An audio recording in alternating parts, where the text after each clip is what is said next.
মাননীয় প্রধানমন্ত্রীর কাছে আমার প্রশ্ন ছিল, দেশের সকল প্রাথমিক বিদ্যালয়ের শিক্ষকদের ইংরেজি বিষয়ের উপর প্রশিক্ষণের ব্যবস্থা গ্রহণ করা হবে কিনা, হলে কবে নাগাদ করা হবে?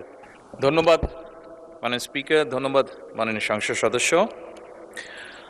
বর্তমান সরকারের ইশতেহারে দেশের সকল প্রাথমিক বিদ্যালয় শিক্ষকদের শিক্ষার মান এবং দক্ষতা বৃদ্ধির লক্ষ্যে বিশেষ প্রশিক্ষণ কর্মসূচির আওতায় আনার ওপর গুরুত্ব প্রদান করা হয়েছে।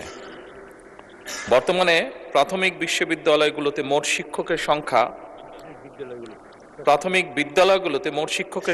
3,76,489 জন। এর মধ্যে চতুর্থ প্রাথমিক শিক্ষা উন্নয়ন কর্মসূচির আওতায় ইতিমধ্যেই 1,30,000 শিক্ষককে ইংরেজি বিষয় প্রশিক্ষণ প্রদান করা হয়েছে। মাননীয় সংসদ সদস্য, আপনি জেনে আনন্দিত হবেন যে আগামী 1 জুলাই 2026 হতে 5 বছর মেয়াদী পঞ্চম প্রাথমিক শিক্ষা উন্নয়ন কর্মসূচি সরকার শুরু করতে যাচ্ছে এবং